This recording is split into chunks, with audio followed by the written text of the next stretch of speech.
Water. Earth. Fire. Air. This is... What were you saying? This is Yip Yip. Hooray! An Avatar podcast.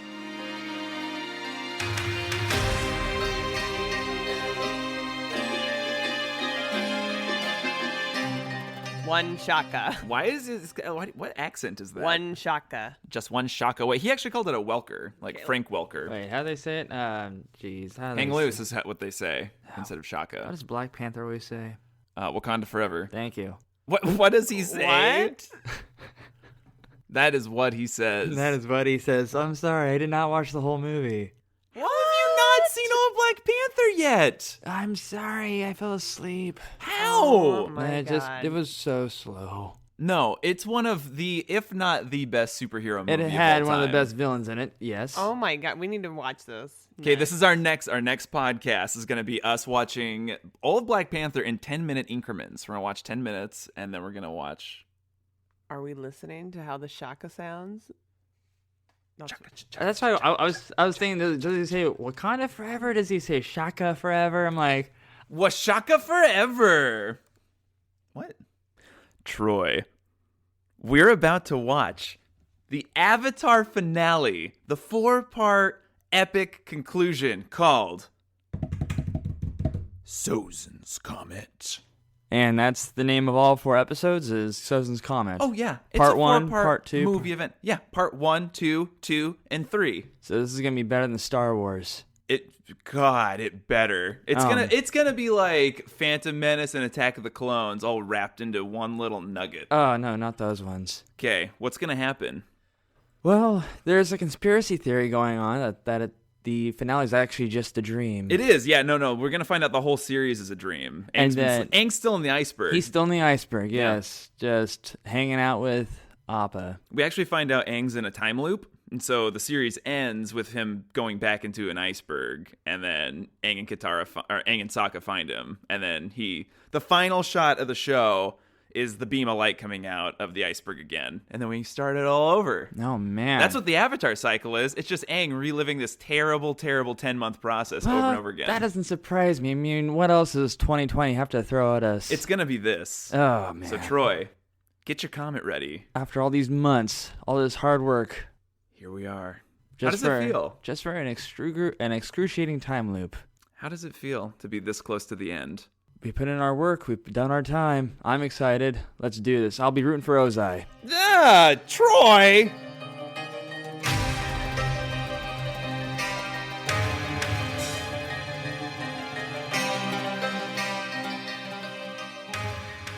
And we're live. So live from...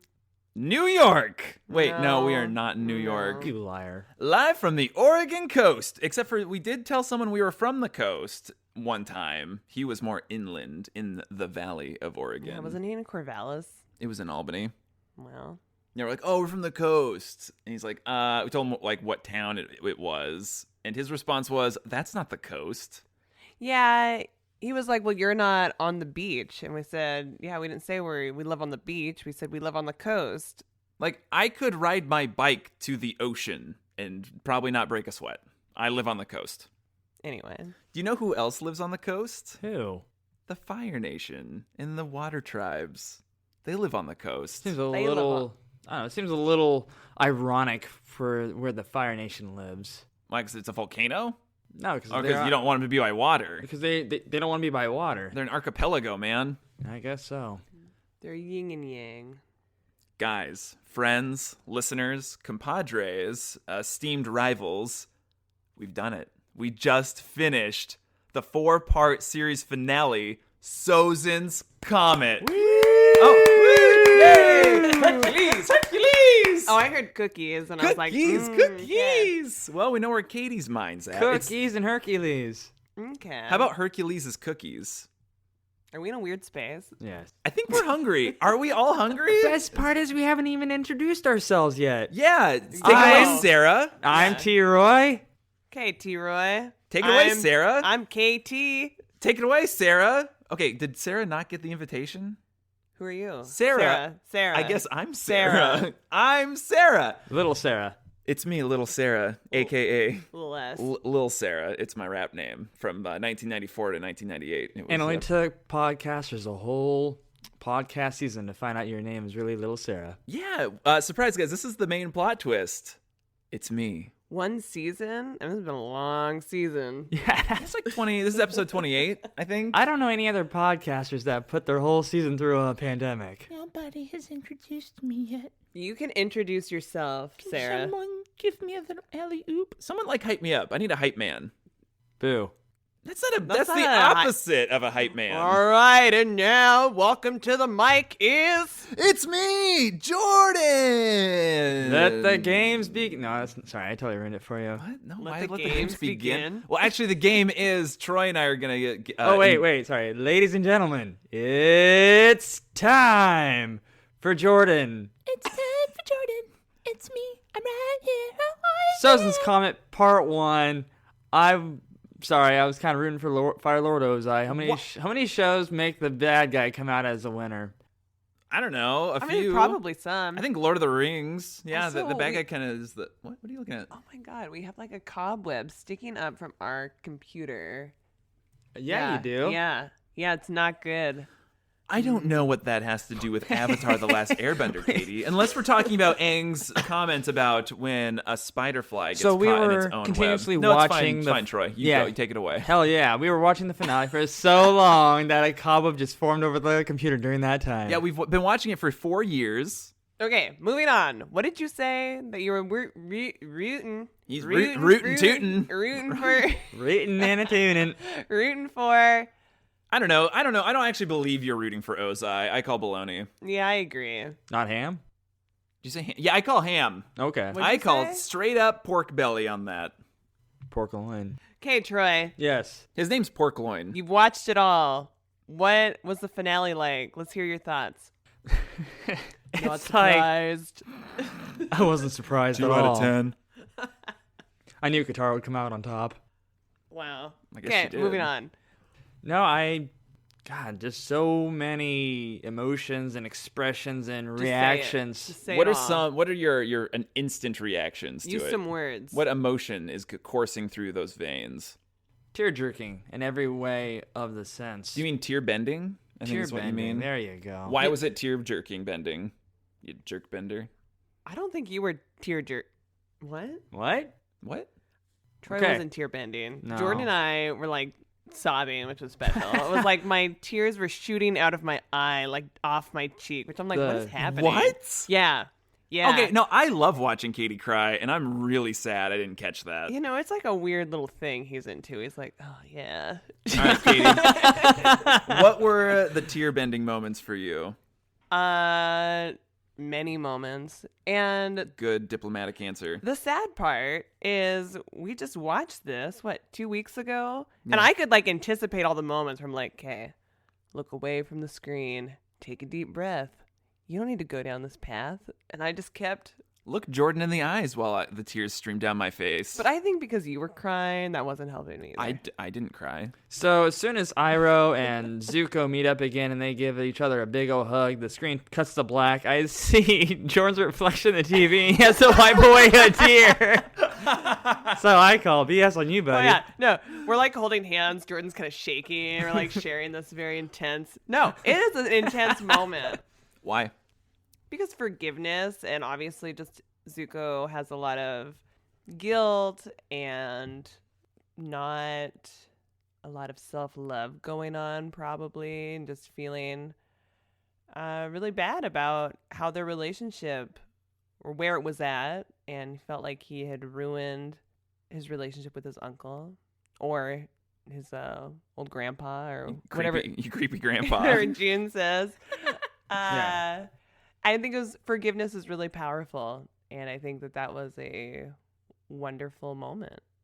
It was Zuko's final test of forgiveness because all of the back half of season 3, he's been making amends with these people that he's wronged throughout the series, starting with like Aang and the gang. And then finally, this last one is Iroh, because Iroh's been MIA for the whole season. And then we finally get that release of having him come to terms with the actions he did. And he's fully processed them at this point. And because Zuko, even though he's received this unconditional love from Iroh, Zuko's been conditioned to know that if you wrong this person in your life, like the obvious reaction is to cut them off and to like hate you forever, as he's seen with his abusive father. So for him to receive that unconditional love again from Iroh, which he's received the whole series, is a testament to their relationship. Yeah, no, huge respect for that whole scene. The writers may not have noticed it, but they literally just describe the struggle with depression that people have. That's what I saw from that scene. That's what I got from it, is a person who's struggling with depression. On the inside, they feel like Zuko, but on the outside, they want to be like Iroh so badly. And it's not until they learn how to forgive themselves for whatever reason, or they learn to love themselves, they'll always be that struggling Zuko. And the best analogy I can give is they're always holding a hot rock, and they don't know how to let it go, and it holds them down every single day. And so somehow, if they can figure it out, they can do an act where they will embrace themselves from the inside out and give themselves an Iroh Zuko hug. And for me, that was when my tear jerking started, and tear bending, if you will. And I love the show for that reason. I just think it's so powerful when, Zuko's blubbering out words that he doesn't need to say anything. And Iroh's response isn't to like meet him and try to like meet him where he's at. His response is to just like engulf him with love. And that's like the most powerful part. Like he just like literally yanks Zuko to him and just embraces him with all that love. And that's just like tears start flowing. There's so many instances of Iroh in this, even though it's not my boy Mako. It's okay.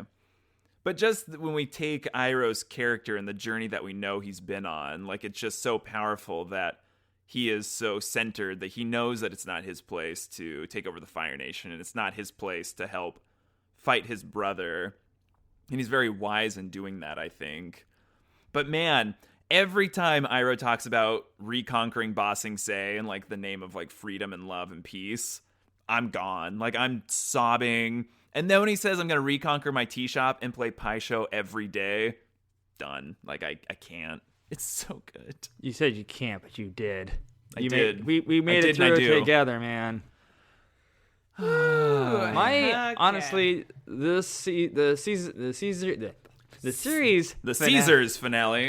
finale delivered on so many different things.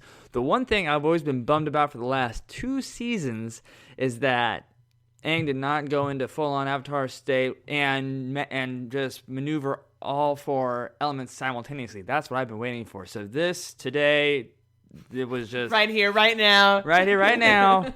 And when the title was called The Old Masters, I didn't even have time to register in my brain what that meant. But he registered it in his heart. Oh, man. So when you got Paku, you got Swordmaster. Piandao, thank you. Can you name the rest? Boomy. And Zhang. Aw, Zhang. Oh, man. But where's like Chang or whatever his like little lackey was who got left behind? What happened to him? Who? Is he alive? The guy in the deserter. He's like, oh, you need to meet Zhang. Yeah. Oh, man. That guy. No. Just seeing those guys come together, it was like, huh? It was like, oh. It was like an event bigger than any sporting event. White Lotus. I'm just going to say it right now, and it's obvious it's coming from this like biased perspective of me because we all know that I dig this show. I do think the Sozin's Comet series finale is among, if not the best finale in television history. I'm going to say it right now. Well, you look at other television series finales or even season finales off of TV shows. Can you remember one that you can think about? Well, I cannot name a single cartoon or show's finale that I really remember at the back of my head like that. Well, that's it. Like cartoons, they, back in the day, they'd fill like a 52 season order or something. And so, quote unquote, the season finale would just be the last episode of that order. And then technically the next season would pick up wherever because it's not telling a singular story. There were some shows that attempted to do it, and especially more like adult-oriented ones. But for Avatar, to go in with a clear, like, basically 3-season structure of, like, this is the goal we're going to do, And it delivered on that initial promise of Aang needing to combat the Fire Lord and bring peace to the world. And they delivered on that. And they delivered across the board of what the heart of this show initially was. And I think that's so special that they didn't lose their track in any way in that journey. They did. How so? The Great Divide. Oh, stop. Well, that's true. You're Days- saying there it's not all. Right. Yeah. What was that called? A day? The Day of Black Sun? No. Avatar Day. Day at the beach. Nightmares and Nightmares Daydreams. and Daydreams. That's one of the best episodes of the whole series. Avatar Day. And oh god, shall I say it? Well, of course, you have a 61 episode series. You're going to have some clunkers in there. Oh, On yeah. Nickelodeon, Troy. Come on. You know. But man, so let's get into it, okay? As a 4-part series finale, when it originally aired in July, after that assault on my senses, the countdown to the Comet in 2008, I remember it was July, and we were doing stuff that day, so I had it recorded, and so I made sure so I could fast forward through all the commercials because there was no way I could handle that. And so I think I started it like a half hour after it started so I could fast forward and catch up in time. But they played all 4. Yeah, one all day. 4. Yeah, because they made it like a TV movie basically. And it generated like 5.6 million viewers. It was like the most Avatar ever had. Like there was so many people watching it. And I was just shaking the whole time watching it because I had a feeling Toph was going down. Sokka was going to go down. I thought Zuko was a goner. Heck, I thought Aang was going to die. I don't know. I was just giddy and nervous and scared. Did you think Sozin was going down? Sozin? No. Sozin's Ozai. been dead and gone. And he was going down again. I don't know. So that is an interesting question. Like the first 2 episodes of the finale, they paint this whole like moral dilemma that Aang's having of whether or not to actually kill the Fire Lord. And everybody's telling him that Ozai's not worth saving and just make the world a better place and have this like little bit of taint on your soul and kill this guy. And I love the fact that they spend so much time on Aang's moral dilemma. What'd you think about that, Troy? Yeah, I'd say, in a way, Aang had way more time to develop his social dilemma than most people do.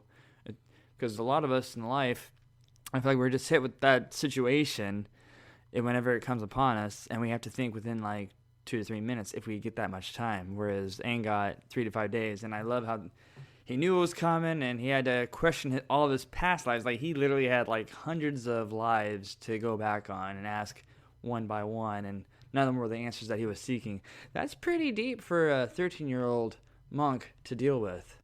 No, I think it shows, like, just how developed Aang is and how confident he is with who he is and what he needs to be. Like, he never wanted to jeopardize, like, his own beliefs and his own ideals. Like, he was never going to sacrifice those. And even when he has this moment of feeling like he's going to kill Ozai, like, he's so resigned about it. Like, he knows that it's almost going to fundamentally change him as a person.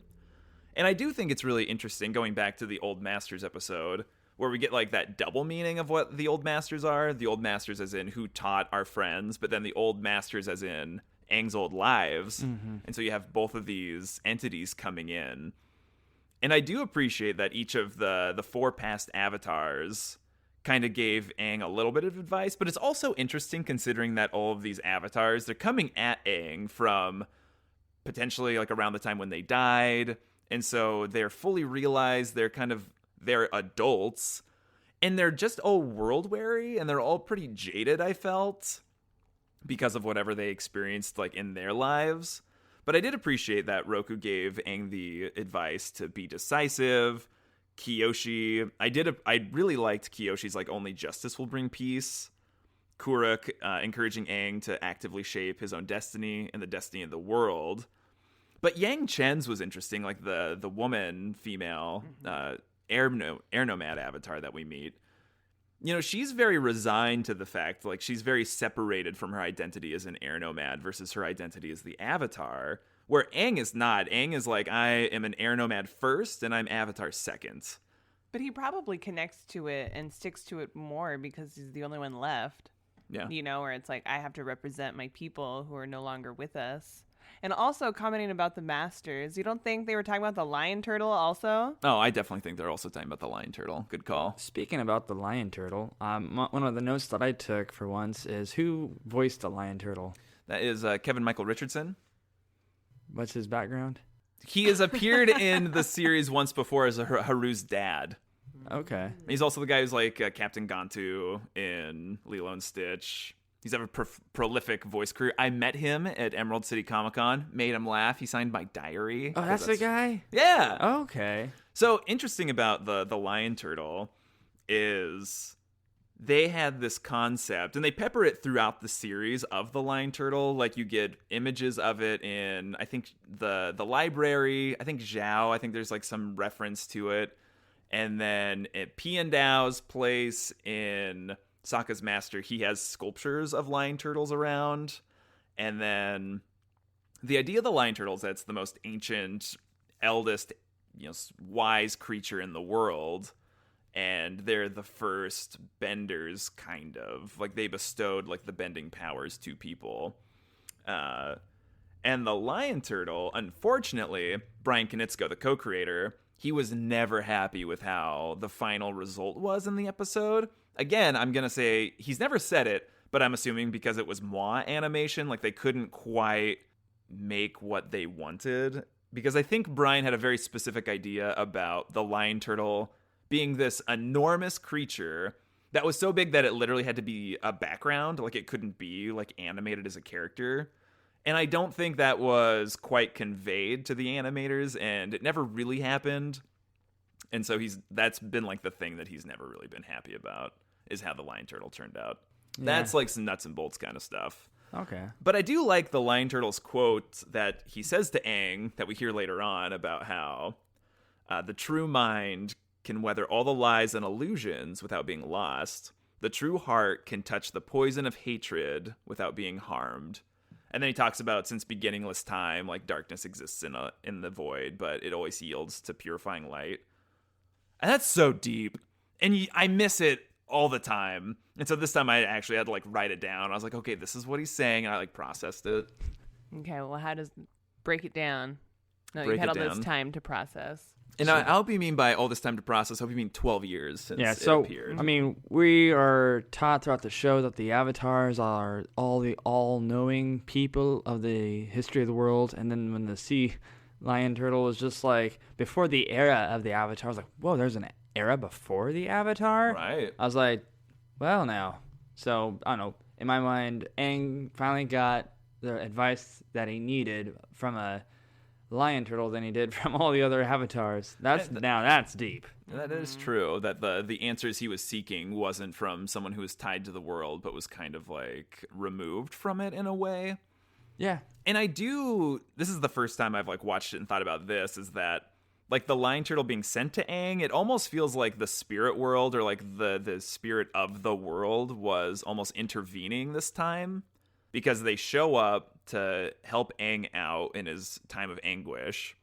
Aang's like hypnotized, pieces out to this island that's floating out. But I do really love that shot of Aang meditating. He's got like the candles going. He has like an offering.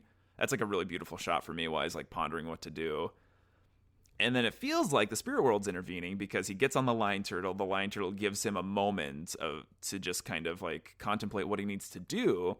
And then the lion turtle, after giving him this, like teaching him this ability to bend the energy in somebody else, literally takes them to the path of fire that Ozai's going to hit, and then places him up on the rocks and said, wait for him here. He will be here. Yeah. Also, I love that. I mean, the music in the finale is so good. And yeah, like the chanting when he's meditating and the lion turtle shows up to pick him up. So that chanting, it's actually a Buddhist chant, and it appears a couple other times in the series. It only happened in the first season. It happened in Winter Solstice, Avatar Roku, and it happened in Siege of the North Part 2. But the lion turtle chant is like Namo Ami Tuafo, is kind of like how it goes. And so that's like this rhythmic Buddhist chant that happens. But your take about the score, it's interesting because like the score of the rest of the series has been good. Like it's nothing to write home about. Like it definitely captures that like Eastern influence. But then for the finale, it was Jeremy Zuckerman and somebody else. I kind of think I don't want to get his name wrong. Hans Zimmer. What? No. Oh man, What? He does movies. I totally got Hans Zimmer vibes from. No, Hans Zimmer would be like. Like there were so many strings in this. Is that what it would have been like? Just Hans Zimmer singing away. Jordan used to play the tuba, so Yeah, he does. that's clearly what's happening. Hit a B flat. So yeah, the score was like nothing I'd ever heard before in a children's series, and it's just beautiful like throughout. And there's just so many moments where like the music swells right at the emotional beat that it's hoping for. It's incredible. It's the best score of any finale I've ever seen. It's so good. But now I have to address where the score really shines, and that's during the final Agni Kai between Azula and Zuko. I knew you were gonna say that. Oh my god! Like, Jordan will sometimes just play that. I'm like, I'm trying to do something. Or like Leaves from the Vine. I'm like, what is happening right now? leaves from the vine, Anyway, falling back so to- slow. So you get this moment of like, Azula and Zuko got to fight, and you're like, this is like a life or death consequence here. You expect something, again, because I'm a dumb guy, you expect like a really epic, like crazy, like high energy music to accompany this, like He was souped up expecting scene. some like cheesy '80s rock star music. Yeah, it's just the theme to Dragon Right Ball. into the danger zone. Oh. I mean, So now we got to do edits where we take that scene and dub it over with some epic Danger 80s Zone. music. Dun-dun-dun-dun-dun-dun-dun-dun. Okay. But instead, what you get is a subversion of expectations in a finale. And instead, you get this slow, like melancholy, methodical strings going on to accompany it. What did you think about that, Katie? well, I think we should find out what Troy thought about it first. Hey, Troy, what'd you think about that? for one, I'm so happy Katie and I never had a confrontation like that, blasting fireballs out at each other. Ding. No, but That was me being. no, but oh god, I enjoyed it in every bit of the sense. Azula hates Zuko because Mother loved him and called her a monster. Zuko doesn't like Azula because Father banishes him and obviously wanted to crown Azula as Fire Lord. So at the end of the day, you have to ask yourself, was Azula and Zuko really fighting each other, or were they just fighting the ideologies that their parents had given to them? And that's what I was more looking at, the ideologies. The monster versus the banished. And these poor kids, they're told by their parents who they love and which one doesn't deserve their love. That it makes them hate each other for that. And to me, I just thought that was a toxic family trait. And, it was just sad to watch Azula push everybody away. And I'm still curious as to what happened to her after that fight. Yeah, I think this episode really showcases this really. I mean, we already know that Azula, that there's sadness within her, and yeah, it's like especially once everybody else goes away and you see How empty she is. Yeah, and it is. It's just very disturbing, and I think even in the end, Zuko's not really giving up on her. I mean, I think that even like with his dad, where he was like, "Oh, maybe some time in here will do you some good," and yeah, but the battle is beautiful and just crazy. Also, pet peeve, Katara's like on the side. And I'm like, what are you doing? She like comes out of the shadows, like, I'm going to stand behind Zuko. That was a pet peeve. I was like, what are you thinking? It's a battle between two firebenders. Like, let them both concentrate. Things are getting really intense, and I'm going to stand right about here. Well, maybe she just like wanted to be nearby in case Zuko screwed up and she was able to heal him. I think she was like on standby. All right, round But I two. feel like Fight. she should have been way more. Yeah, we all know that Azula can shoot lightning. So Azula let's always get lies. some defense there, Katara. Well, I think that for whatever reason, both Katara and Zuko expected Azula to follow the rules of the Agni Kai and to just focus her energy on Zuko. Because, it was just it's their own fault. Also, Zuko goaded her into using lightning. What? No Yeah, lightning today? Yeah, yeah, Afraid I'll yeah. redirect it, which is just, again, another instance of Zuko not using his frickin' brain. But I want to keep talking about how beautiful the fight is. It's like, it's definitely the sadness of like these siblings who are kind of pitted against each other from their parents. And by parents, mostly Ozai. Pretty much 99% Ozai. But yeah, you get these moments of them like they have their souped up firebending. It's like this like beautiful, tragic, destructive thing that's happening. Like they're destroying their home to settle this squabble over who gets to be Fire Lord. Which, did we ever expect when we first watched this show that Zuko would be on a path to become the Fire Lord? I think we all think not so much. It's just crazy like how this show has developed. But then toward the end, like we get the sense that Zuko's got the upper hand pretty much that whole fight. And it's like, it's so obvious when they get there and he's like, I don't know what it is, but I can tell she's slipping. And it's like, I don't know, is it the bags under her eyes and the miscut hair? Like, is that the vibe you're getting, Zuko? There's something off. I just can't really put my finger on it. It must be the haircut, I think. Oh, those lopsided bangs. I'm kind of into it. Well, because yeah. every time he looks at her, all he sees is her, like, grimacing smile. Like, he's not... Yeah, he looks at the hair and he looks at the bags underneath her eyes, but he doesn't know those nonverbal cues like, Like, I can relate to Zuko in that sense. Well, but I don't know. Azula's always so primed and proper, like, every time we see her in the series, for the most part. She always comes in anticipating to gain the upper hand or come in with the upper hand. That's where, true. Like, her hair, like, she is usually really put together. Yes. But yeah, so Zuko remains calm, and he's very grounded that whole fight, as Azula's like manically running all over the battlefield, like shooting off fire, trying to like do anything she can. Like it's a very desperate, very frantic fight. And you get this moment where Zuko shoots a fireball, and you kind of get a close-up on Azula's eyes, and she actually looks like fearful, like she's scared of what Zuko was capable of, like, and you just get that animalistic thing that's happening. And then Zuko does the technique that Iroh taught him to do in the Southern Air Temple episode, which is break his roots, which he tells when he's about to go fight Zhao.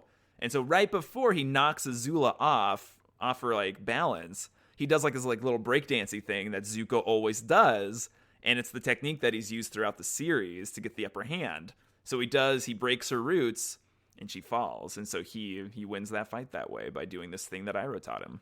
Yes. No, I mean, it was definitely him versus Azula. Not so much Azula, just more like her hyper-perfectionist, narcissistic personality where she's just got to control everything, and she's got to control people, even if it's through fear. But yeah, after he throws that fireball at her, and she sees that he's still not scared anymore, she goes, I'm not used to this. I'm not used to somebody not being scared of me. This is weird. And then, yeah, that's, of course, when she started really losing it.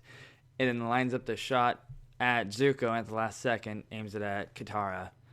Bad on you, Katara, for even being there. Which did you think that, what was going through your mind when she was getting that lightning ready? I was actually somewhat hoping that when she aimed it at Katara and let it loose, I was kind of half hoping that Zuko was going to be able to catch it with his hand in the air and redirect it somewhere else instead of it actually hitting him or Katara.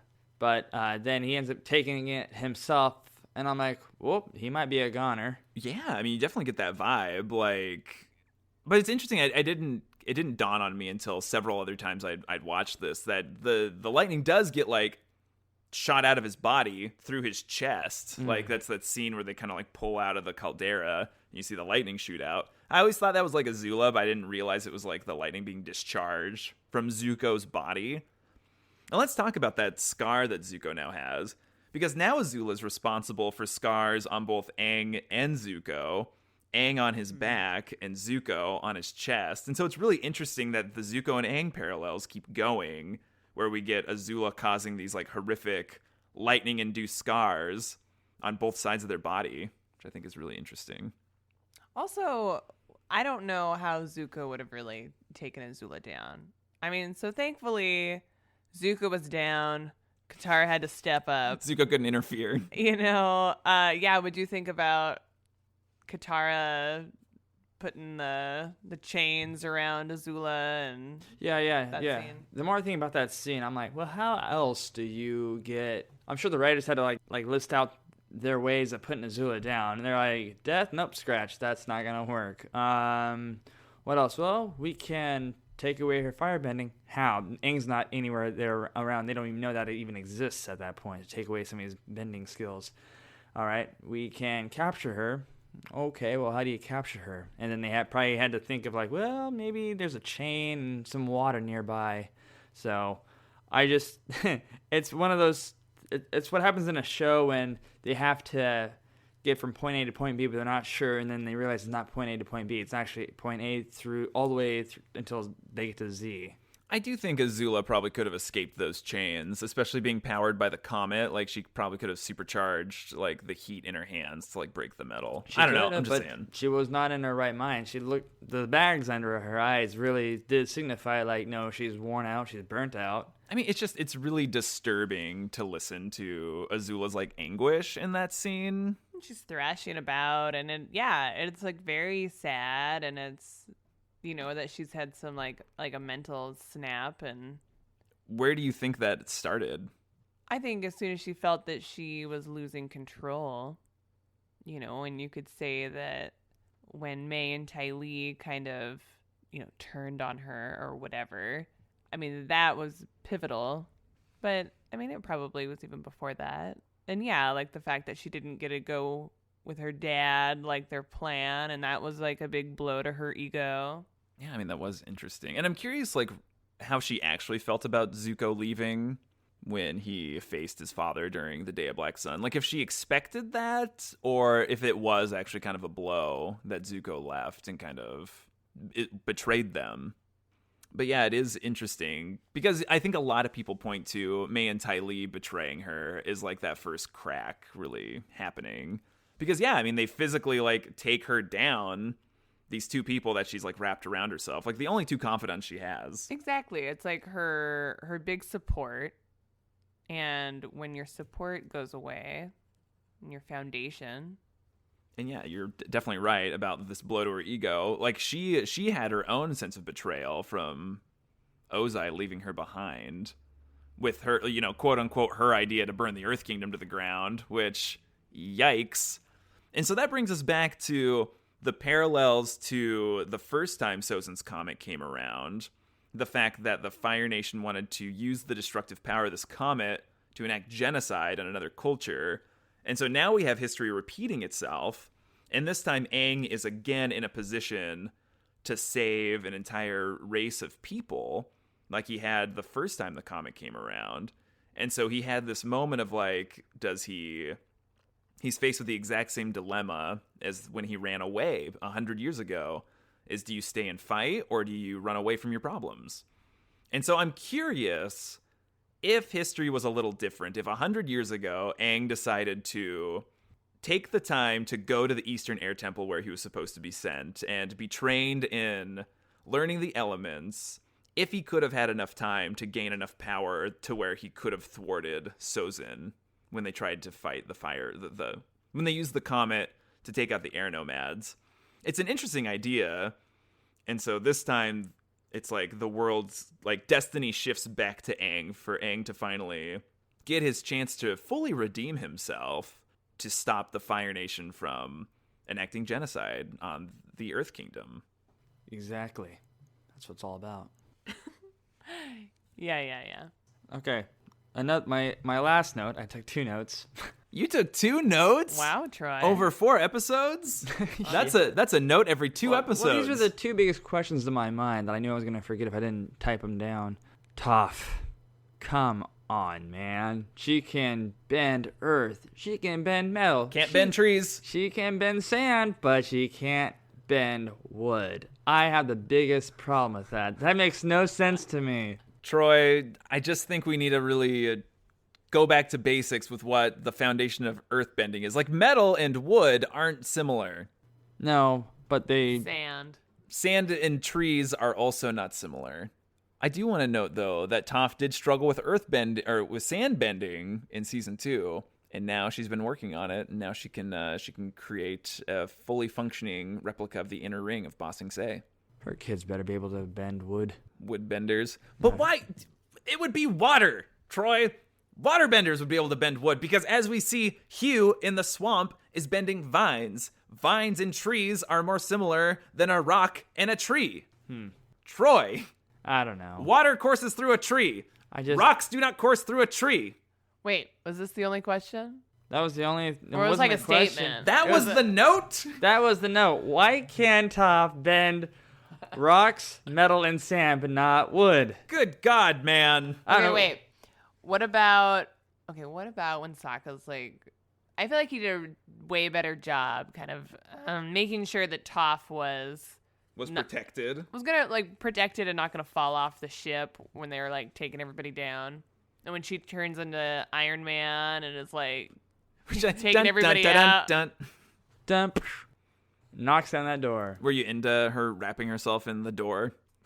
I did not know how they were going to do that. And then as soon as she did it, I was like, oh, that's how you would take over a ship. She's gotten very good at metal bending. And then she's like crawling on the roof, on the ceiling. It's creepy. Well, she's so fearless. And like, it's like, oh, like, are those the ships? And just like propels everybody up. It's like, let's go. I mean, she has no idea if. I think that's definitely something with like youth and just kind of like that energetic naivete. I wouldn't say it's the youth thing. For me personally, in my humble opinion, I think... My humble opinion. He pulled out a pipe when he said that. Zuko's girlfriend's name is... May. May. That's what May and Toph have in common. They both come from really rich families. And so the only thing that's going to really shake up the world is surprises like that. And I think they both live for those kinds of moments. Yeah, no greater security than wealth. Well, that's fair that you're like always pretty protected. Yes. So that... Well, that's I got all the money I'll ever need, or that I'll ever want. I'm like, what could I be missing from life? Just a little bit of excitement. Mm-hmm. What a humble opinion, Troy. Yeah. I do think we get a sense of what Toph would be like if she ever turned and became pure evil as the Melon Lord in the Phoenix King. She was a megalomaniac. She's like, I am not Toph. I'm the Melon Lord. And then she'd have her blind bandit core going on. I'm really bothered by that moment in the Phoenix King. I think the Phoenix King, I don't know, it's not the best start to the finale, but you got to put into motion so many different things. Mm-hmm. I was never into this like exhibition match thing that they do where they're all like training on how they're going to take out the Fire Lord. Like I thought that was kind of a weird scene, and it doesn't like, it doesn't pay off later. It was a filler 5 minutes like those episodes that we don't like. Yeah, it was just like a filler thing of like this whole Melon Lord sequence, which just seems so unnecessary. This like training sequence. I get it. Suki and Sokka, you go this way and fight. It was like, this isn't gonna happen. There's no way this is gonna happen. How are you gonna get this moment with Ozai? It was really frustrating. Oh yeah, no, but I think they did it mainly just for Toph. She's like, I get to be evil for once? Yeah. Speaking of things for Toph, I feel like Toph and Zuko's little moment, like it was nice that Toph's like, oh, I want to have this moment with Zuko. But then Zuko like totally brushes her off. And I feel like they could have made a moment and we didn't have to do like her same old like story. But there could have been something instead of him being like, oh, it sounds tough, but like he was very dismissive of all of that. It would have been great though if Zuko had just turned to her and said, that's rough, buddy. But I do think it's more indicative of like this bigger problem with Toph's character. Like Toph just gets like pushed to the side. She gets pushed to the background. Like she doesn't get those moments of like huge character growth. Like what you see is what you get with Toph. And like the most like character growth we get is her just like learning new powers. And that's kind of what Toph is able to provide, even though there's so much potential there for Toph as a character. And she just kind of gets pushed to the background. Let's talk about this moment where Zuko like turns on Aang and he's like, I'm here to teach you a lesson. And Katara has made it very clear that if Zuko steps out of line and tries to hurt Aang, she's taking him down. Did Katara have a change of heart or what happened? No, Katara was surfing the waves. I'm like, why are you... I don't know if I believe that And that's another issue I surfing. have with the Phoenix King is that they have like a beach party. Like the whole Phoenix, like it's No, just a very th- jumbly yeah, episode. That opening, because I wrote it down. I was like, it's so weird that everybody wants like a break. Everyone except for Zuko, and then they go to the beach, and then come to find out that the group had kind of decided that they were gonna wait, and like why wouldn't Zuko know that? I don't know. It was just ridiculous. What did you think about the choice to wait until after the comet? Oh, Katie literally took the words out of my mouth. What do you think about Baby Ozai? Baby Ozai. Like the portrait of the baby. Yeah. Oh, again, it was like, I don't know, when Katara's like, look what I found. It's like, what else did you think you're going to find at the Fire Nation Palace? Mm-hmm. But isn't it a good reminder that we all start off as babies and so innocent, and that with influence, for better for worse, can help shape you and to be what you become. What is that argument of nature versus nurture? Like, at what point? Like, Ozai clearly wasn't born evil. I mean, look at that fat little baby. He looks so happy. There's no way that thing could be a genocidal maniac. But then at what point did Ozai kind of switch and turn so cruel? Was it when he knew that he'd have to, like, fight to, like, overthrow his brother? Like, was that a plot that he had as soon as he found out how monarchies work? It was just... Oh, his mother probably called him a monster. Gosh, That's how it started. Yeah. But I do appreciate that throughout this episode, like, I think this 4-parter could have very easily become very, very heavy. And it already was very heavy. But thankfully we had, like, little moments of Sokka being Sokka that kind of helped lift it all up. Like, in The Phoenix King, we have that moment where everyone's like, where's Momo? And Sokka's like, oh, I knew it would happen any day. Appa ate Momo. And then The gruel, the slime. it was so funny watching him crawl. Sokka, get out of the bison's mouth, and Sokka's like deep into Appa's mouth, and then oozes out. Like, also Appa bites down. Like, why was Appa biting down on Sokka? And then Sokka gets that moment in the airship of like, attention, crew. We got a very special birthday today.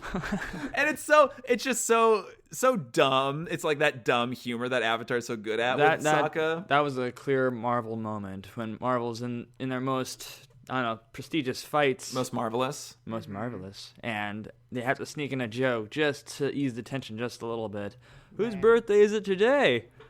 Oh my god, I can't believe they remember my birthday. They really do care about us. So good. You know what else I liked? Is I feel like this episode, but this past 4 episodes, I think showcases that Suki and Sokka have a pretty healthy relationship. I feel like Suki allows Sokka to just be himself. And like, when everyone's making fun of the like sand castle or whatever, sand sculpture, and she's like, oh, I think it's great. And just like all sorts of stuff. Like, she kind of allows him to just, like, she doesn't put him down, and he like isn't putting her down. And I don't think you could put Suki down because she well, that's also true. But yeah, I was like, I never really paid attention to that as much as I did this time. Another instance to why you and I are Sokka and Suki. But Toph, I do think Toph wants to come between them because after Sokka... And I think she should, but... Toph should? Yeah. What, you want Toph to get with Suki or you want Toph to get with Sokka? I want Toph to get with anyone she wants to get with. Maybe even Zuko. Aww. Sorry, May. I mean, that would be great. But yeah, she gets that moment where Toph's like, Suki, we'd all understand if you break up with Sokka over this. You're like, dang, Toph, step off. What about Haru? Yeah, that was like a goofy moment of like, oh, I knew you had a secret thing with Haru. And the music's like, okay. Oh, June. What'd you think about seeing June again? Troy's like stroking his lips. Troy just stroked his lip with every finger on his right hand, thinking about who June is. Wow. Nyla. Where's your creepy grandpa? June, that June. Okay. Oh, that June. Man. It was interesting that they like brought her back for this episode, and it was just a moment of Avatar like unlocking fast travel. Like all of a sudden, like we are flying back and forth from the Fire Nation to Ba Sing Se, like Right. over and over again. Oh, I enjoyed every bit of that. The fast traveling all over the place. I'm like, cool. I basically just get to touch on almost every different character they've come face to face throughout the entire series. Yeah. I forgot how chill she was, and I wish more people were like her. You know what I don't appreciate about June coming back is that... Anything. What? What don't you appreciate about June? I don't appreciate that as a character model, when she first is reintroduced in that bar, in the tavern, like, fighting Ryu from Street Fighter again, she definitely looks very, very Asian in that episode. I don't know if you caught it, but they consciously made her look, like, this is very Asian in her features. And then in the next episode with Moi, they definitely toned that back and made her look more Caucasian. And so that was kind of like too bad. Like I wish they would have kept with that original character model instead of like kind of whitewashing her. Yeah, I have to go back and check it out. But also Is that all you're going to say about that? about June. Mm-hmm. Yeah, did you have something else? Did it spark something in you? No, not what you said. Oh, I okay. was just thinking that, like, yeah, I think June's character is really great, and I mean, yeah, she has this I don't care attitude, but ultimately she helps them in the end. So Do they pay her? no, Doesn't look like it. Yeah. But I love that Zuko's been carrying that sandal with him since the winter solstice episode when Iroh was in that hot tub, and by hot tub, hot spring. That is incredible. And it's still apparently like terribly stinky I after all just this saw time. that episode the other week, too. Oh, the other week. The other week. Also, did Sokka actually lose his space sword? Well, in terms of the canon of the series, Bye, space sword. did we think? I thought Sokka and Toph were dead. Wait.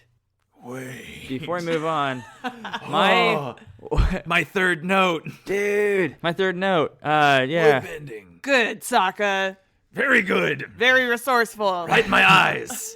I'm partially blind in this eye now.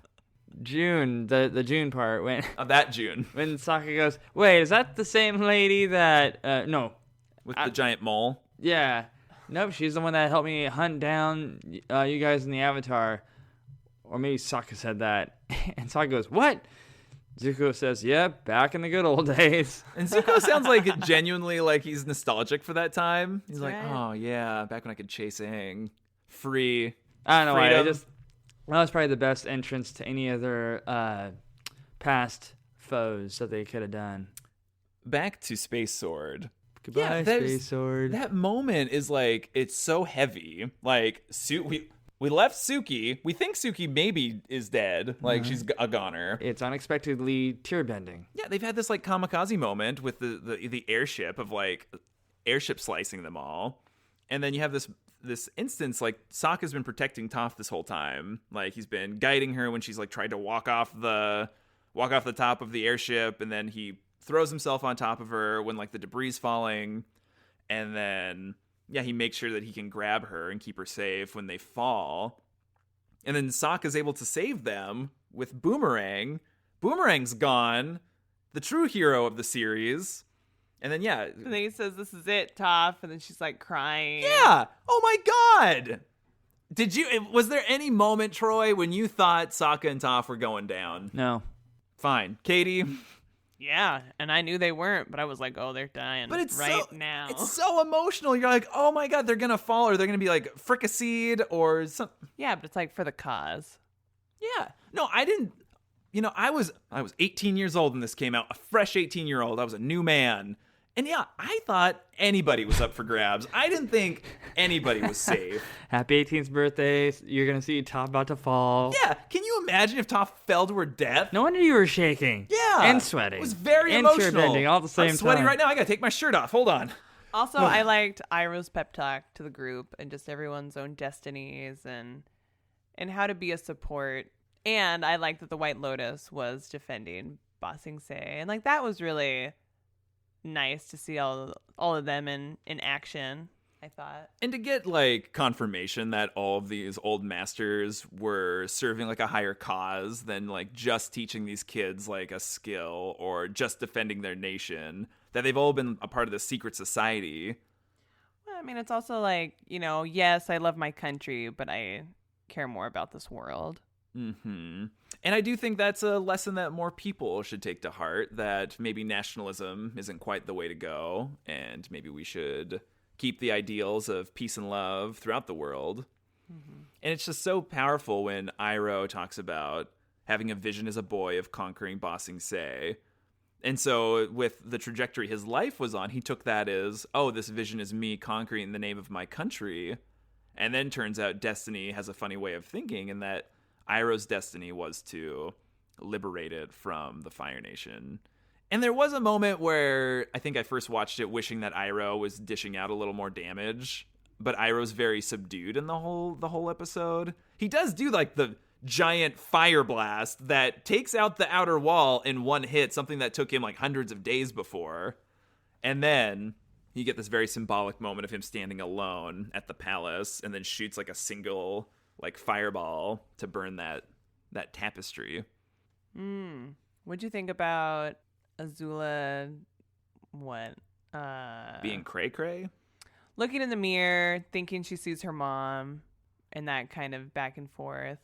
That was definitely a little hard to watch. Though her cutting her own hair, it's kind of funny. That's kind of the time we're living in right now. You know, I have to cut my own hair at home, so I was just like, okay, that's not bad. You know, you can cut it better than that. I'm a little bit bummed that she didn't cut more off. Like she just come on, Yeah, Azula. it could have been like a shorter bang. Yeah. Like a really hipster like Portland bang. I thought she was gonna put her hair up in a ponytail and cut it from there. Yeah. Her struggling to put her hair up reminded me of when I had my man bun. I mean, Troy is currently struggling with his man bun. He's just letting his long Fabio locks flow. I mean, Troy's hair has to be down, halfway down your back?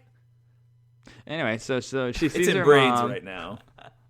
So she sees her mom and her, she's like, you hate me, don't you? No, I actually love you. You're just a monster. Yeah, you're just, a megalomaniac, psychopath. You're just a little cray-cray, that's all. And then Azula's like, whatever, and just decides she's going to hate her mom. I'm like, Azula, you got to figure out how to let I don't mean to be being repetitive, but she's got to figure out. But Toph should learn how to woodbend. Exactly. Yes. Let him finish his thought. No, when she breaks the mirror, I'm just like, man, I wonder how many other people struggle with that, trying to talk with people from their past who they're not able to speak with anymore because they know that those people inadvertently have better judgment than they do. I do think it's very powerful that they do address on some mental illness in this episode. And you do feel for Azula, and you do feel, there's just a lot of sadness in that. I wish she would have gotten a redemption arc at some point in the series, but... And then, it ends with Zuko asking Ozai about his mother, their mother. Which made me wonder. I was like, it was never confirmed nor denied that the mother was gone, dead. She just disappeared. She's just been banished, Troy. She just was banished, got it. But maybe she's dead. Maybe she's alive. Maybe she's dead. Maybe. Are you saying she's banished and not dead? Horden? Ozai banished her. That is stated. I don't know. That's why she was gone. So Jordan knows what happens. So can you. We own the book. It's right there. Yeah. No, after today, I'm feeling very motivated to read the book because Jordan won't tell me. After today. It could be an episode that we do. I wonder if the people that were banished started a Facebook group. I imagine they're not that far. I think they probably just left and pieced out. I mean, where would they have gone? I know, 5 miles away. They'll never see us from here. Also, I don't understand that Lo and Lee were non-benders, even though they were supposed to be Azula's teacher. I don't know. Yeah, that seemed a little. That was cheesy. Everything about Lo and Lee, I despise. Lee, you're banished. Lo, you can stay. But I'm Lee. That was a great line, though. What do you think about Azula getting rid of the Dai Li? Lame. I mean, they're pretty chill about it. Can you imagine if the Dai Li showed up during that Agni Kai? Right, they would have been really helpful. Azula. They would have been like, who do we help? We don't know. Oh, well. Well, see, that's Azula's problem, is that she pushes everyone away, and that's the opposite of Zuko, is that he uses the power of friendship to help him out, and that's Azula's biggest fault, is that she can't form bonds. Now it's time to talk about the finale and Aang fighting Ozai. And Aang being very passive the whole time. As soon as Ozai shows up on his rocket boots, may we be reminded. Okay, my heart really goes out to Toph on this one. She was not able to see Toph. any of that. Oh, then she could feel the fire. She could feel the fire. That's a powerful line. Like, that's a lot of fire, isn't it? Yeah. Well, and Aang, before the fight even starts, he's like, well, you can stop this. Like, I don't want to fight you. Like, is there another solution here? And Ozai isn't having it. He's For like, some weird reason, freaking Ozai riding in on his fire cloud was more believable than Azula's cheesy blue electric propulsion it's thing. not electric. It's just fire. Lightning boots. Lightning boots. Yeah, she's not Iron Man. So they both got lightning fire boots. Everybody but Zuko. Yeah. But it is like, it's really disturbing when the fleet arrives and they all just like recklessly start burning the land under Not them. for long. Like, that's really, that was really kind of powerful and disturbing, especially in like this current state of climate change where Oregon like was having that moment here a couple months where ago. Oregon caught on fire and like our friend's house almost burned down and some of our other friends' houses did burn down. And yeah, you just really feel for like that destructive capability of fire and how it's like more egregious when these people are like willingly doing it. Now, would you say that if you were to include the whole solar system, that within the solar system, that wood is more valuable than diamonds? In the whole solar system, yeah, because we assign value to diamonds, Which is whereas weird. you know we could do things with wood. Right. I don't know. You can ask some Venetians or Martians. I That's like right. do stuff with diamonds. I mean, do you remember in that episode of the Justice League where the Martian Manhunter was presented with a gift of a tree or a gift of a diamond, and he said, "Screw that tree, give me the rock." No, I Do you remember that episode? This is not true. This is goofy. Moving on. Wait, No. Troy, No. I've wrecked Troy. No. Troy, reboot.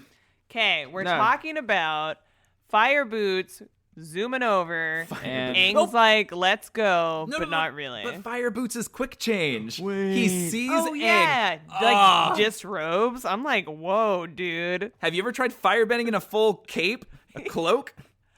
It'd be hard. He wouldn't be able to But like. this show's got a weird. Every character's got a weird habit of just ripping off their clothes whenever they get the Yeah, chance. Sokka quick changes into his Like, underwear. This is Ozai. obviously not Oregon Coast weather in the whole show. Clearly. Like any time of the day, they're just like off comes the shirts. Yeah, it must be warm out. But Ozai is ripped. Like, that's a man. I know they always made him out to be so scrawny in the past. I mean, I wish they would have modeled him more after Mark Hamill. Like, here comes. What's funny about that, Troy? I'm just thinking of Are you picturing him with a beard or no beard? with a beard, like Luke Skywalker, freaking I don't know the Return of the not Return of the Jedi. No, Return of the Mac. oh god, which one is it? The Force Awakens or the Last The Jedi? Last Jedi. The Last Jedi. Mark Hamill. Yeah, I wish there was a quick change in that one. God. But yeah, Ray turns around and then it's just Luke. He's in his underwear, like milking that monster thing and like drinking the blue milk. He's like Okay. completely topless. So Ozai strips down, zooms over. I would say he strips down and then burns his clothes on the way out. He's like, I don't need this. I'm the Phoenix King. I know. Ozai got some of the worst lines in the finale when he was like, I will be the supreme ruler of everything. I mean, that sounded like a 10-year-old wrote that line. Like, there was a way more eloquent way to put that. That writer is now offended by you. Well, and if he's listening, please, let's work together. He? They were all the lead writers for the finale were all men. Wow. Hey, I didn't choose that. You know, The but fact are we that he knows surprised? that. And that's why it was lacking. Uh-huh. The finale wasn't lacking. That line was lacking. There were a few parts that were Please, lacking. Fire Lord Oh, Ozai, Katie. we don't have to do this. You can end it right now with all the power in the world. And Lord Ozai's like, yes, they have all the power to take you out. You know, you almost got that quote right. No, I purposely misquoted it. Jordan constantly gets lines wrong Yeah. all the time. That's my thing. Oh, it's definitely your thing. Okay, so we get that moment. Aang like takes out the warship with like a bunch of really great earthbending and then shoots like a ball of fire at it. So we get that moment of them having to fight. And then we get this thing of like Ozai, like, you know, he's like on this divine kick, like he thinks he's a Holy Roman Emperor. He's like, oh, and the universe has delivered you to me as an act of providence. I love the way he said that, too. It's Yeah. delivered to me as an act of providence. That's what this fight should have been called. Like he is Providence. taking it like the universe, and again, it's like you're the hero in your own story, and so Ozai believes that the universe is giving him Aang, so he could get like this final problem out of the way and finally take over the scorched world that he's gonna inherit. Like I don't know what his deal is. So yeah, we get the fight where Aang is doing everything he can not to like dish out much damage to Ozai, and he's being a pacifist the whole time. He's not engaging with him directly. But then we get the moment where Ozai decides to start shooting lightning, and it's so well choreographed, that whole moment. Like you see Ozai, he shoots like 3 different bolts of lightning, and then you get like this wide angle shot. You get Aang kind of like dodging, and then finally Aang gets on top of a plateau. Ozai shoots a bolt of lightning, and we cut to Aang catching it. And it's this moment of like, you've got Ozai dead to rights. Like, Aang won in that moment. Like, being able to redirect lightning, he showed Ozai that no matter what he does, like, Aang has this ability, and Aang, he spared Ozai in that moment. And it took me until recently to really, like, take on the gravity of that moment of, like, Aang won that fight right there. And what do you think about that? Yeah, the kid. You come up against the kid who offers you peace, and you know that he quite possibly has mastered all 4 elements, and you still take him on with 1 element. You know, what a dummy. And then when he catches the lightning and redirects it at Ozai, how Ozai's reasoning goes out the window. He proves to you he's got an IQ of about 50, especially with the lines he's been spewing. And, the fact that Aang could have ended it right then and there, but chose not to, I'm like, okay, they're holding off, you know? I'm like, any minute now, I'm just waiting for Aang to just capture all 4 elements. Come on, buddy. I think it was a really beautiful moment, though, of, like, you get this slow-mo of Aang kind of having to process what he has to do. And it's that thing you talked about, Troy. Like, when you get that moment to take someone's life, like, you don't get a lot of time to ponder it. No. And Aang considered it. And then ultimately Aang's better judgment took a hold of him, and he shot it off. But then, yeah, Ozai takes that peace as weakness, and that mercy as weakness. Well, right, but he's mentally unstable. Clearly. And so he's decided that weakness is a bad thing, yeah. Well, right, and like what you were saying, that he was like, oh, I got some comet power, so obviously it's enough to take on the Avatar, and I'm definitely going to win this. When clearly that's not happening. And then even out of the Avatar state, he could have taken him down, but didn't. Right. So this episode, it won an Annie Award in 2008 for Best Directing in an Animated Television Program, and it was given to Joaquim Dos Santos for it. For the episode Into the Inferno, which is the second to last episode. Episode 20. Yeah, this is the only season in the whole series that had 21 episodes. Every other one had 20. Aw, isn't that cool? Wow, that's a super fun fact. It is a super fun fact. And then when we get Ozai, when he declares war on Aang, and he like shoots fire from his fists and his mouth, it's similar to all the visions we've ever had of Ozai that Aang has generated. Anytime Ozai has appeared in a vision for Aang, you know, he's always like in a dark silhouette, and then he shoots fire out of his hands and his mouth. And so it's good to see that vision was accurate. And then Aang's like trying to figure out what to do, puts himself in the rock cage, and Ozai's like, you're weak like the rest of your people who didn't deserve to live, which is just sick. And then finally like blows Aang out of that rock formation he's in. And then I could just feel that moment of him like slamming his scar, like all that chakra juice all over his back. Yeah, it seemed pretty painful. But then it was like activating. So was it activating the Avatar state? Well, I think it's just like all of that. What was blocking his chakra was in there because, yeah, he went into the Avatar state, was killed by Azula in that moment in his back. And I think that's just like where all of his energy was kind of stored up and pooled around and kind of knotted up. Because Katara makes that reference in the first episode of the season. She's like, oh, your energy's like all like tied up here. Let me see if, and she like tries to help him. Yeah, what you need is a swift kick in the back. Oh, yeah. I mean, that was my kick, like a jab. Ugh. Direct hit. And then Troy like audibly gasped and said an expletive when we get this moment of like Aang grabbing Ozai's beard and like coming out of the rubble glowing. Yeah. Did I say an expletive? All I remember saying is that's Jordan's favorite part. No, you must have blacked out. Yeah. Okay, what was going through your mind when Aang finally went into the Avatar state? Oh man, I was like, is my boy gonna come through finally? Is he gonna? Yep, he did. I love the ultimate look of defiance in both characters. Ozai comes in with a right cross fireball, and Aang just brushes it off like, get out of here. Mm-hmm. Like, you got no business with your fireballs around here anymore. Redirects the fire, goes straight up, and then does a right cross himself, but with air, and blasts Ozai away. Like a football field away. I was like a football field away, that's I was right. like, How Ozai was still defiant is beyond me. I mean, what other option did he have?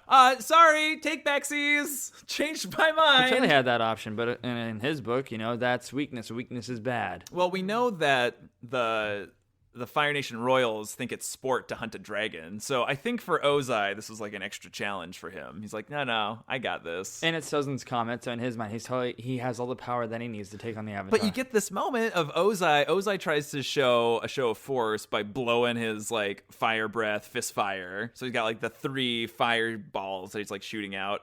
And then Aang's like, check this out, mofo.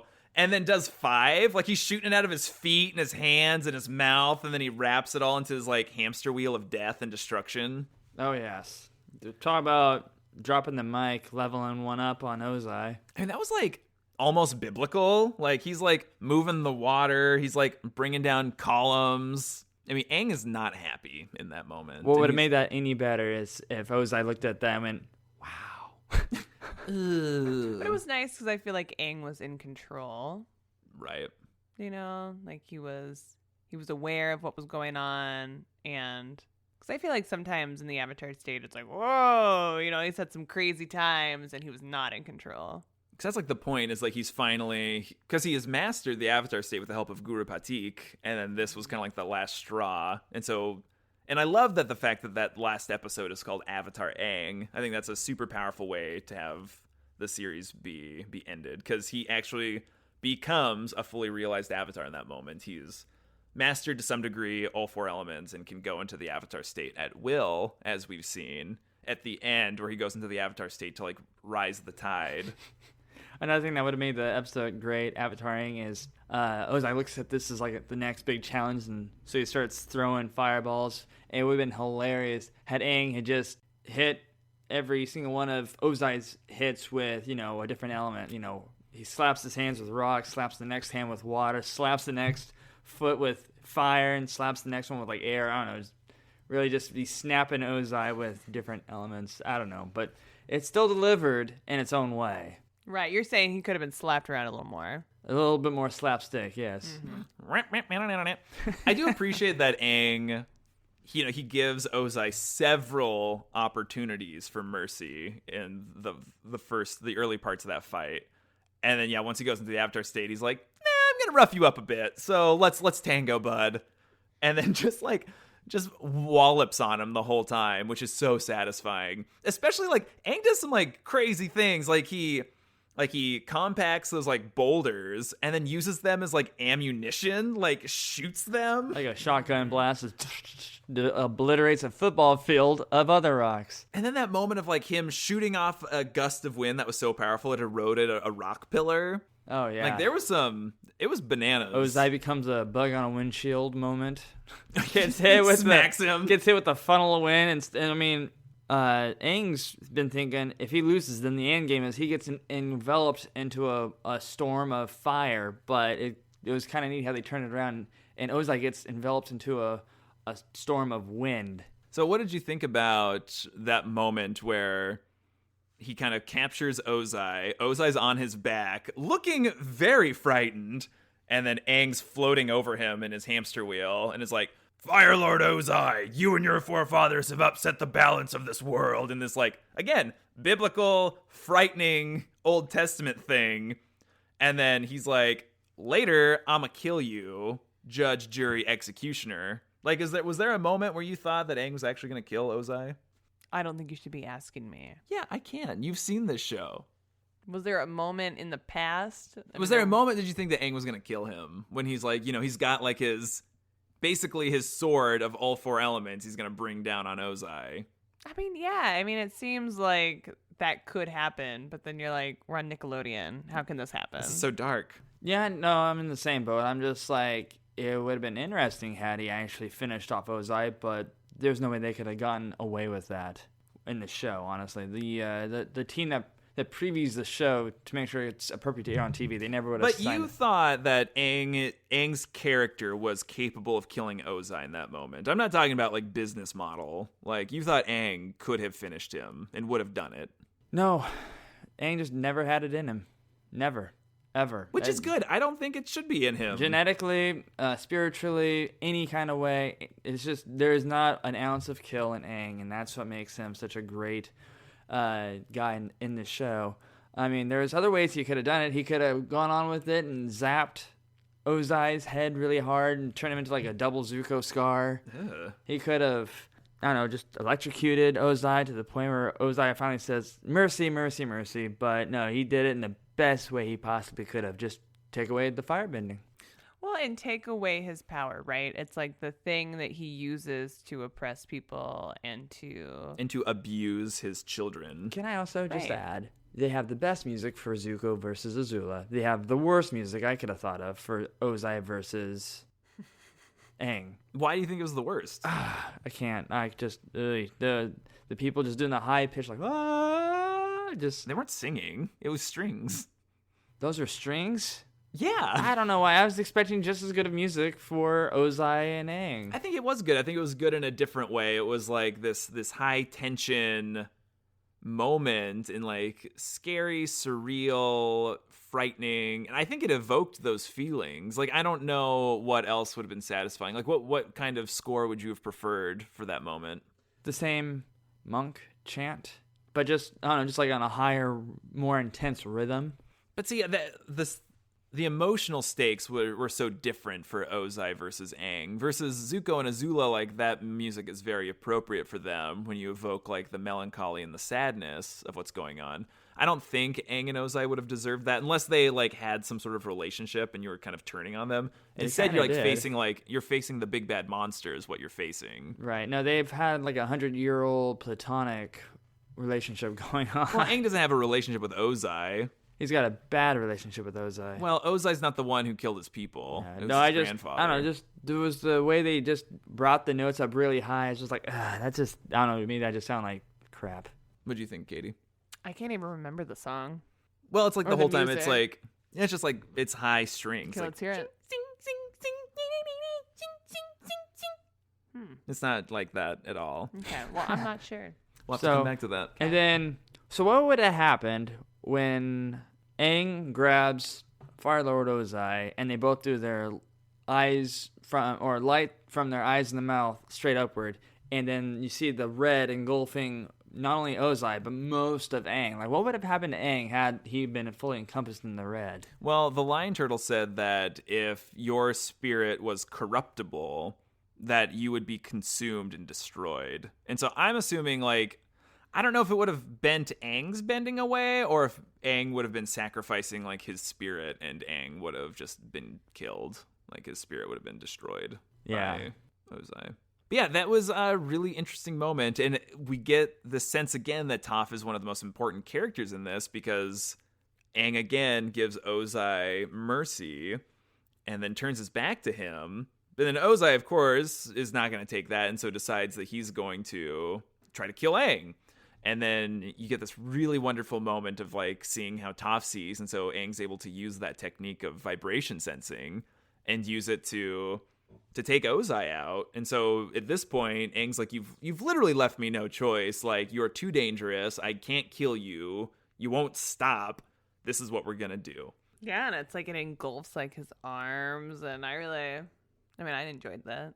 Did it freak you out the first time you saw that? I don't think so. You're like into it?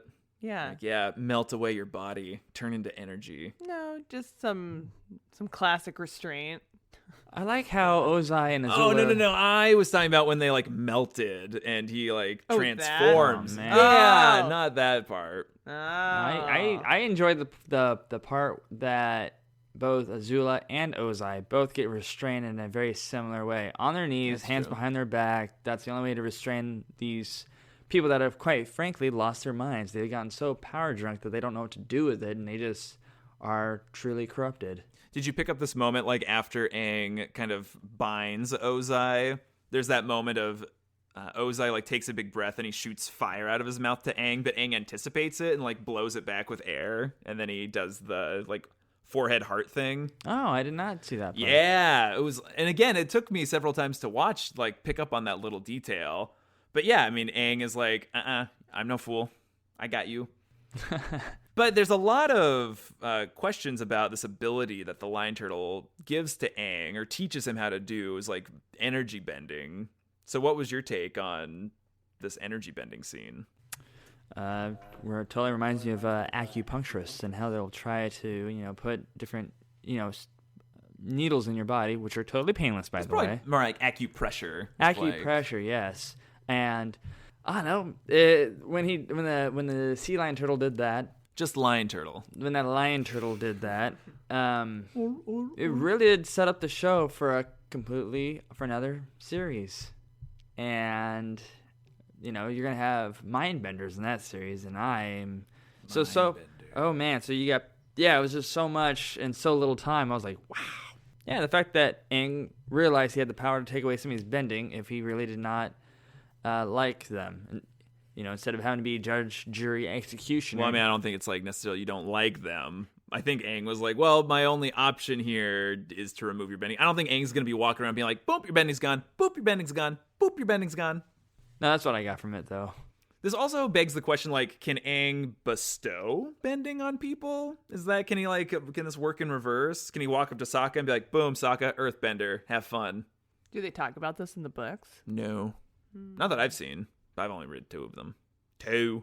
2 of them. Doing 2. Okay. So what did you think about that energy bending scene?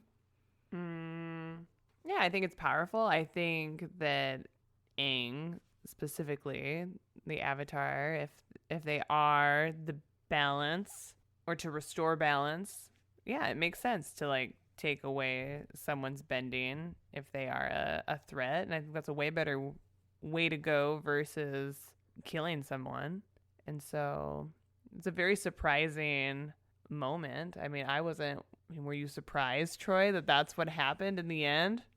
That he was able to bend and take away Fire Lord Ozai's firebending? Yeah, I was completely shocked by that, actually. I was like, because I never would have thought that would be possible in this kind of a show. And so I was relieved that they could literally just take away all the Fire Lord Ozai's ammunitions. Like, in a way, he still has his limbs, so he can still fight physically. But the fact that he can't bend anything, I'm like, that was, as the British like to say, that was... That was Cheerio, pop pop. Oh, God. That's a soggy crumpet. I think they say genius. That was genius. Only the British say that was genius. But it does also... I'm totally stuck on it. What It's did they... brilliant. Brilliant, thank you. Wow, you let me just guess for that long without saying I it? did. Yeah. You soggy crumpet. Brilliant, just brilliant that they could just take away his bending like that. I think there's some really great symbolism, though, when Aang decides to bend Ozai's energy and just how quickly he's kind of engulfed by Ozai's hate and his evil and his malice. But being able to be firm and be uncorruptible is like the base level that Aang needs to clear to be able to stand his ground and to shine goodness back through Ozai and to kind of bend him to his will. And I think that's there's a lot of symbolism there that I really appreciated and I like unpacking. And yeah, I didn't know what Aang was going to do. When I first watched it, I thought Aang like literally bent his soul out of his body and was like, well, I sent you to hell. Have fun, Ozai. I didn't want to like physically do it, but I I'll don't just think they believe in hell in this show. You could just see, send you to Ember Island. you could just see Ozai's spirit just like fall out of his body. No! It's Ozai's ghost. It's like he haunts Aang for the rest of the series. Hey, that wasn't cool, man. But it is interesting that it's like Ozai is fundamentally like defeated by removing his bending versus like, don't you think he would still have all of his kind of like political power? I think there's like some weakness in the Fire Nation that we see just from the fact that you bend away his bending and then all of a sudden Zuko's like, I'm Fire Lord now. Or is it this thing that Ozai like forsake himself as the Fire Lord? Like he's already stepped down as being Fire Lord to be the Phoenix King, and so it left a power vacuum anyway? It's like, is that what happened? I think it was more that. Yeah. But it's really interesting how. Well, it's interesting. It was written by men, so that's why there's these plot holes. So yeah, then Right, we get Troy? then we get this moment of like No, that's exactly it, Katie. Like the writers, like they needed more females in the room. Well, there were women on the staff. That's their fault. That's their fault. That's their fault. That they didn't have women in the writing room. But then we get everyone shows back up. Suki, Sokka, and Toph have survived. I don't know if the crew from that one airship survived after they dumped them out, but yeah, I don't know. they swam to shore. They should have life Okay, vests. yeah, no, the lifeguard in me was like, oh no, the one dude's wearing armor, like, and how many of them can swim? Like, oh, you jerks! Like, if anybody killed somebody in this show, it was freaking Sokka murdered 700 people this episode. Yeah, I'm like, Sokka, you sick.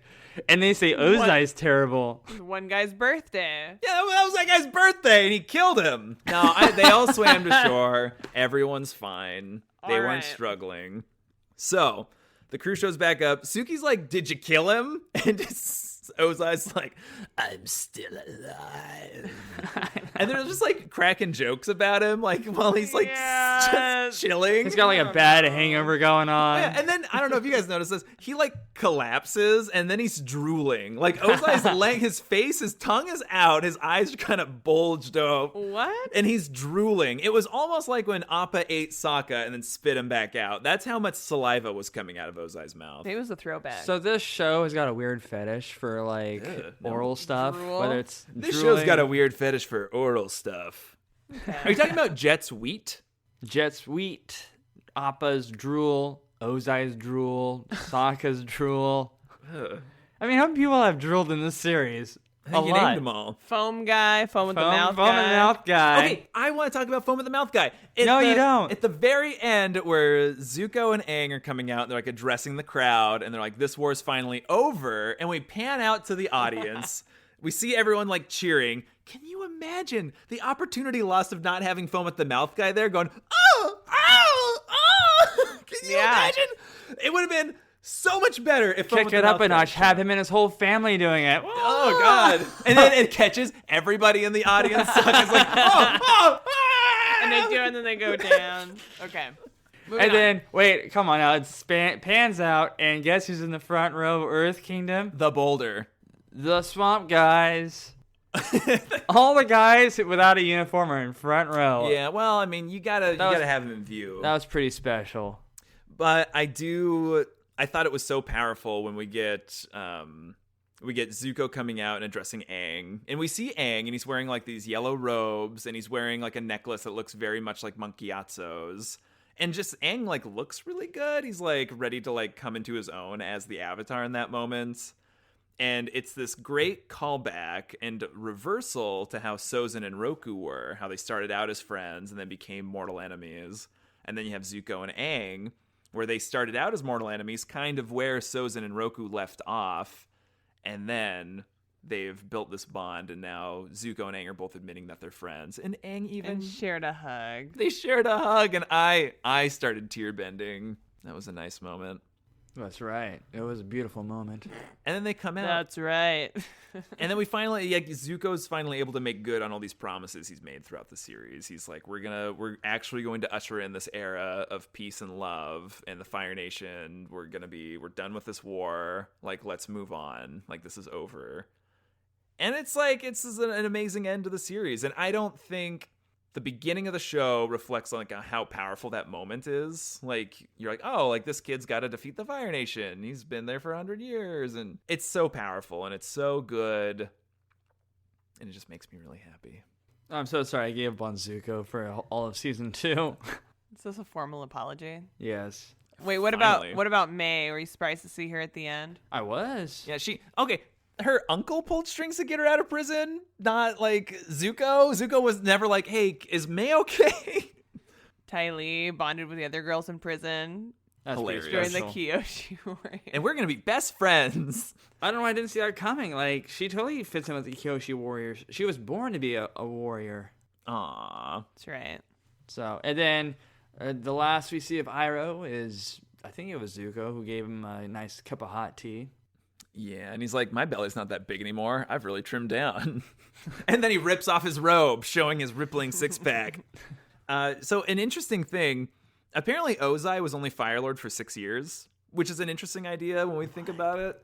Because Azulon was Fire Lord, and then Ursa, we're assuming, maybe killed him, and then Ozai was able to assume the throne. And so he was only Fire Lord for 6 years, which seems really, really short. Like, you go into it thinking that he's been Fire Lord this whole time.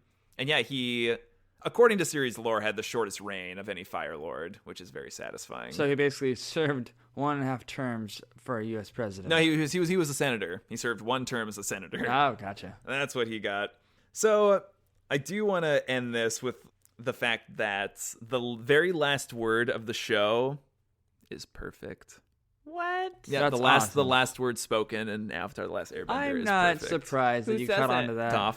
Toph says, "I think you all look perfect," Oh, and that's the last line, and it's fantastic, and it's perfect. It was perfect. What do you think about Katara going for that kiss at the end? That I'm makeout set. so relieved she wasn't confused anymore. Aww. Took her a year. Well, she was like, "I'm your mom." I Wait, mean- I'm not your mom. Are you happy that she kissed Aang? Yeah. Not Zuko. Yeah. No. I mean, I was still holding out for Zutara until the very end. Yeah. I mean, because that moment where she heals Zuko after the lightning's like, "Thank you, Katara." I know. And you're like, go in for the kiss, dude. Like, let's seal the deal. But apparently they're just friends. Whatever. It's cool. Whatever. No, I was very happy. And, it is kind of like a schmaltzy way to end a series to have, like, our two mains kiss. But it just felt right, Just There were felt right. no words were needed. They just had that moment together. They had a nice hug. It was kind of like me and Katie. Aw. What? No words. Don't worry about it. No words. Okay. Troy, us here at Yip Yip Hooray, an Avatar podcast. Really appreciate you joining us on this podcast journey. Perfect. Yeah, what's in there? I don't know. Why don't we I take a haven't- look? We got you a little something. I haven't looked in there yet. Why don't we take a look in that thing we're giving you? All right, to all of our listeners out there, I dedicate this to you for your loyalty. It's 24 ounces of for malt your- liquor. It's a T-shirt, and on it says Happy Camp. No, it says Happy Camp. Earth Kingdom, Ba Sing Se. They got this for me because I kept saying Bong Sing Se. So now he knows how to say it. I'll always have Forever and ever. and on the back it says, I think that's the front. oh, that is the front. I was holding it wrong. I mean, you can wear it either way. Right. It's fine. I could really get away with wearing it either way. Troy, thank you so much for joining us on the show. And That's me clapping. Sorry. It's been a really fun ride. We should have called it Yip Yip Hooray, the Pandemic Podcast. Did we? I was Did trying we to come up with a title for the show? Did we remember when our first episode was? Was that back? in- Us? Yeah. Like, we recorded in March, I think, but we were recorded with Jessica earlier than that. March. So yeah, we literally recorded as the pandemic was starting when it was really Yeah. hitting home. Oh, yeah. Yeah, no, probably would have caught the coronavirus because I was supposed to go If on it a wasn't business for trip that us. same week, but instead I stayed here and did the podcast. Hey! Oh yeah, I forgot you were supposed to go. Yeah, I was supposed to go to a different state that was really breaking out in positive cases. So, like, That's crazy. Like, we started this podcast. I was in my 20s, ended it in my Wow. 30s. I'm still in my 20s. We've all had birthdays. Uh-huh. Aw. We've all had birthdays. We've all had birthdays. And you know what? If you're home or in your car or in the tub listening, you too are going to have a birthday. You Since beautiful So we happy started- birthday. Since we started this podcast, I've changed into over the course of 3 different shifts at my workplace. I went from graveyard to early morning. Now I'm in the middle of the day, finally. Still hasn't changed his socks. They're standing on their own. They're kind of like hardened boots. Hey, come on now. They're not like Iroh sandals. Troy's grown a tail. Wait, we have to ask one last thing. Oh, we do. So, would you recommend the show Or what would you say to someone who's never seen this show? Think of it as not as a cartoon show for kids, but as more of a religion, a soft religion for people, because that's exactly the way Jordan interprets it. I don't know. That's It's- incorrect. No. That's not true. It's not a soft religion. How It's a hard I would religion. recommend it to people is, to me it feels more like it has more of a religious feeling to it, and if you're a martial arts enthusiast, you'll enjoy it. All you gotta do is go through the simple test of making it through the first 6 or 7 episodes, because those are just packed with kids jokes. So are you happy that you watched it? Yes, I learned a lot. Like what? Not a whole lot, actually. That you can't bend wood. I learned that Toph can bend earth, but she can't bend What? wood. Yeah. What did you take away from this series? I thought it was interesting how much Tai Chi, Kung Fu, Qigong, how many different martial arts are in different ways of life. I also learned that I don't know how good people can get with animation. I also learned how many actors will switch between shows, because all the voice actors in this show, there was quite a few of them that did Rugrats.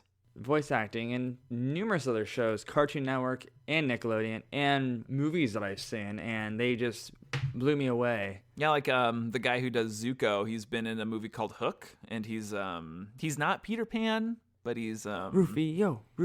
Yeah. Yes. What's his name? Can't remember. Katie, what did you take away from this series? Yeah. Does that I sound want to make romantic? this about Troy. Yeah, let's make it about Troy. Yeah. So whose journey ultimately were you most satisfied with? Iroh's. Hands down. I've been cheering for that guy since day one. So what about his journey was satisfying for you? Honestly, how he's optimistic, gets arrested by Azula and Zuko. Shut up, old man. Gets himself all, All jacked. trained up and jacked up in prison, breaks out of prison, and then he makes the ultimate comeback. Literally his disappearance for the first half of all of season 3, only to watch him say, "The power that only comes to a firebender once in 100 years," and then creates the You're fireball. working on that Iroh accent, aren't you? I was trying. Can't do a Mako though. Mako. A Mako. But a Mako he can do. Yeah. A Mako maybe, and he just takes out the Bossing Say wall with one fire punch, and then he burns the He didn't last. punch it. He used like his mouth. That's what he was the dragon of the West. That's right. He was the dragon of the West. He was the West Dragon. not the West dragon. Burns the Fire Nation flag, and I was like, "That's the IRO I know." Yeah, burn it all to the ground. Sorry, that's whose character I was satisfied with the most. The second character who I was satisfied with the most is Azula. I'm talking about the characters' journeys, but She had an impressionable journey. what about her did you cling Just to? hyper perfectionist, narcissistic syndrome. Never goes the way you want it to, because at one way or another, the choices you make become very contradictory. It's just the way human nature works. Do you think this series taught you anything that you'll carry with you? I'm a little curious about onion juice. Not the banana aspect of onion juice? Maybe. Banana and onion. Onion Yeah. and banana juice. What does your future with Avatar look like? Where do you go from here, Troy? We go straight to Legend of Korra. Dun dun dun. Dang. Are you doing it? Are you going to See commit it. to watching it? I think so. I gotta see if somebody from Toph's family or Toph herself can one day bend wood, bend trees. My journey's not over with her. Ben, That's actually the subtitle for Legend of Korra. It's the Legend of Korra Journey to Woodbend. That's what actually season 2 is all about woodbending. There's a whole thing. They journey to a forest. There's elves. We actually meet elves, like straight up wood elves. Spoiler alert. Legolas is in there. I was gonna say put on my earmuffs, but I'm wearing them. Put on your earmuffs. I'm gonna lie to you. All right, guys. Thank you for the journey. thank you for the journey. Thanks for joining us. This was good. I'm glad we were able to do it. We did it. Our first Another round of podcast. applause for Jordan. Oh, for yay, me. And Jordan. And give it away to Sarah. Sarah, good work. Thank you for being here, for being very quiet, Sarah. The show would not have been as exciting without your quick editing fingers. It's actually slow, methodical process. Actually, Oh, Troy, it takes him forever. Troy's not even a real person. He's actually I've built him with sound bites. So actually Katie's not real either. It's just me. Bye, just you. Oh, see, and I edited her to say that. Katie, how about you? Thank you so much for being here and watching Avatar for I the had third to. for the third I time. don't really have a choice. What was the difference between the first and the third time for you? Can't remember. It's first every time. First every time. Perfect. Hey, Kids, this is Story of a Girl. Cry the river and drown the whole world. No one's listening to all this, right? Yip, yip. Yip, yip. Why was Whoa, it so I don't excited? know. You got to be Like- a shaka away. Okay. Here we go. Yip, yip. Why is it quiet and sensual? Let's all be Sokka when he's trying to yip jet. Yip, yip. Okay, Sokka when he's trying to be sexy with Yue. Yip, yip. Wait, did he say that? Yeah, kind of. Kids, it's been a great journey, and join us for whatever we do next. How are they gonna know? Yip, Pip. yip, yip, pip, Yip, hooray. yip. An Avatar podcast. Is that the name of this show? To quote Toph, perfect.